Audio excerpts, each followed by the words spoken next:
ಪತಿಯ ಪೂಜೆಗೆ ಅದೇನು ಕಾಲೆಂದು 3 ಸಾರಿ ತಲೆಯುವುದರೊಳಗಾಗಿ ಪೂಜೆಗೆ ಸಿದ್ಧಳಾಗಿ ನಿಲ್ಲಬೇಕು ಎಂದು ಹೇಳಿದರು. ಈಗಲೇ ನಾವು ಮಲಪ್ರಭಾ ನಡೆದಿದ್ದರಲ್ಲಿ ಯಾರೋ ಸ್ನಾನ ಮಾಡಲು ಬಂದು ಹೊರಟು ಹೋಗಿದ್ದಾರೆ. ಇದರ ಭಕ್ತಿಯನ್ನು ಏತಕ್ಕೆ ಬೇಕು ಎಲ್ಲ ಪತಿಯ ಪೂಜೆಗೆ ನೀರು ತೆಗೆದುಕೊಂಡು ಹೋಗೋಣ.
ಪ್ರತಿದಿನ ಉತ್ತರುತ್ತಿದ್ದ ಮರಳಿನ ಕೊಡದ ಜಲವು ಈಗ ತರೋಯ್ತು. ನಿನ್ನ ಕಾಮದ ಬುದ್ಧಿಯ ಮರ್ಯದ ಅಜ್ಞಾನಿ ನಾನಲ್ಲ. ಆತ್ಮರೇ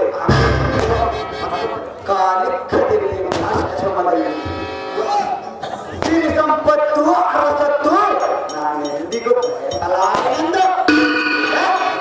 ಸಿರಿ ಸಂಪತ್ತು ಅರಸತ್ತು ನಾನೆಂದಿಗೂ ಬಯಸಲಾರೆನೆಂದು ಪ್ರಮಾಣ ಮಾಡಿದ ನಿನ್ನ ವಚನ ಈಗ ತರಬೇಕು. ನೀನು ಪತಿವ್ರತೆ, ಈ ಪತಿಯ ತಕ್ಕ ಸತಿಯೇ, ಸುಖದ ಸುಪ್ಪತ್ತಿಗೆ ತುಪ್ಪದಲ್ಲಿ ತುತ್ತೆತ್ತಿ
ಜನಿಸಿ ಸರ್ವಸುಖಭೋಗವನ್ನೆಲ್ಲ ಅನುಭವಿಸಿ ಏ ರೇಣುಕಾ ಮಹಾಜ್ಞಾನಿಯಾದ ಯೋಗಿವರನ ಕೈ ಹಿಡಿದು ಸಾತ್ವಿ ಶಿರೋಮಣಿ ಎಂದೆನಿಸಿ ಸಾತ್ವಿ ಶಿರೋಮಣಿ ಎಂದೆನಿಸಿ ಸಾತ್ವಿ ಶಿರೋಮಣಿ ಎಂದೆನಿಸಿ 5 ಮಕ್ಕಳ ತಾಯಿಯಾಗಿ ಮುಪ್ಪಿನ ಸಮಯದಲ್ಲಿ ಮತ್ತೆ ಕನಕನ ಮೇಲೆ ವ್ಯಾಮೋಹವೇ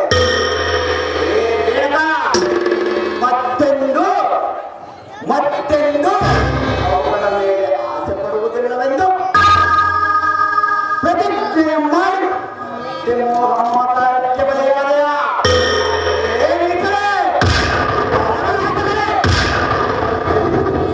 ನೋಡಿದ ಮಾತ್ರಕ್ಕೆ ಕೇಳಿದ ಮಾತ್ರಕ್ಕೆ ಮನ ಮೈಲಿಗೆ ಆಚೆ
ಅಂದು ಮಲಪ್ರಭಾ ನದಿಯಲ್ಲಿ ನಿಮ್ಮ ಕೈ ನನ್ನ ಕೈಗೆ ತಾಕಿದ ಕ್ಷಣವೇ ನನ್ನ ಕೈ ಮುಟ್ಟಿದ ನೀವೇ ನನ್ನ ಕೈ ಹಿಡಿಯಬೇಕೆಂದು ಸಕಲ ಐಶ್ವರ್ಯವನ್ನೇ ಕೊಡುವೆ.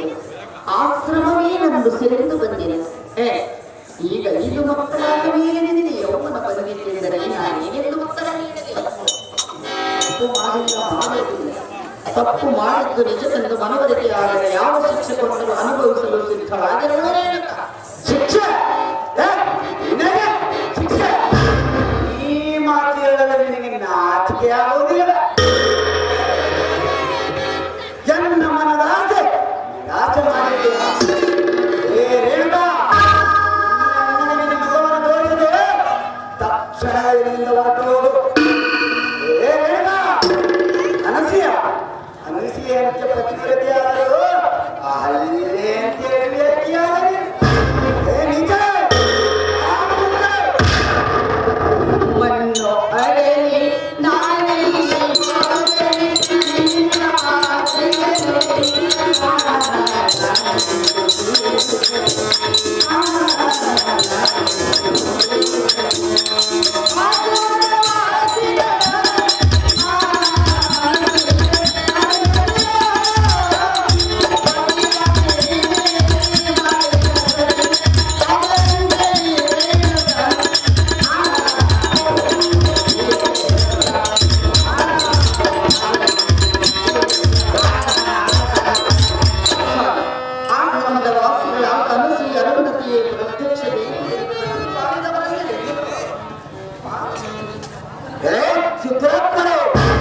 ಎನ್ನ ಪಾದಗಳ ಮುಟ್ಟಬೇಡ. ಆ ಯೋಗ್ಯತೆ ನಿನಗಿಲ್ಲ. ನಿನ್ನನ್ನು ಮಹತ್ತರವಾದ ಸ್ಥಾನಕ್ಕೆ ಕರೆದೊಯ್ಯಬೇಕೆಂದುಕೊಂಡಿದ್ದೆ. ಆದರೆ ನಿನ್ನ ಅವಿವೇಕವೇ ನಿನ್ನ ಕೀಳು ಮಟ್ಟಕ್ಕೆ ತಂದಿತು. ಇನ್ನೊಂದು ಸಾರಿ ಸತಿಯನ್ನು ಮನ್ನಿಸಲ ಈ ಮನಿಪುಲದ ಗಮನಕ್ಕೆ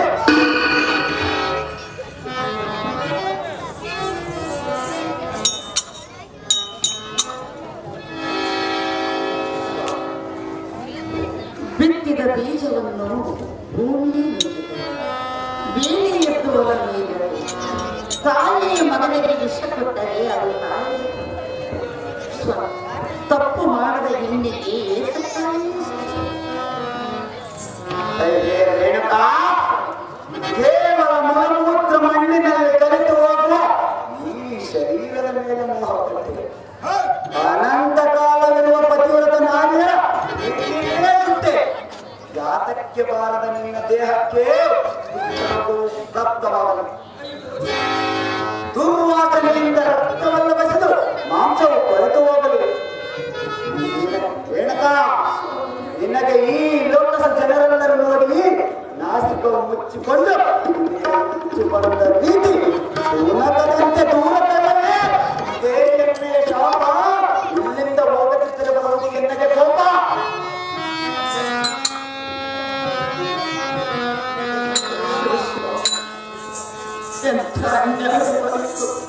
ಕುಷ್ಠರೋಗಕ್ಕೆ ಪ್ರಾಪ್ತಿಯಾಗಲು ಈ ನನ್ನ ಕುಷ್ಠರೋಗವು ಮಾಯವಾಗಲಿ ಎಟ್ಟೆಯ ಜೊತೆಯ ಎಂದು ಬೇಡಿಕೊಳ್ಳಲು ಶಿಕ್ಷೆಯಿಂದ ಕುಷ್ಠರೋಗದಿಂದ ಮೊದಲಿನಂತೆ ಹೊರಗೆ ಎನ್ನಲು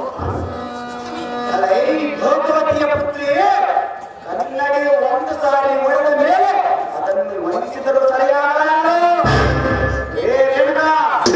ಅಂದವಾಗಿಯೂ ಕಾಣಲು ನೀನು ಮನ್ನಿಸೆಂದು ಎನ್ನಾಶ್ರಮದಲ್ಲಿ ನೀನು ನೆರಳು ಸಾಧ್ಯವಾಗದು. ನೋಡಲು ಎನ್ನಕ್ಕೆ ಅಸಹ್ಯ ತರವಾಗುವುದು. ನಾವು ಮಾತನಾಡದೆ ಕಣ್ಮಾರಿಯಾಗುವ ಪಾತಗಿ ಇಲ್ಲಿಂದ ಹೋಗಲೇ ಕಾತಗಿ.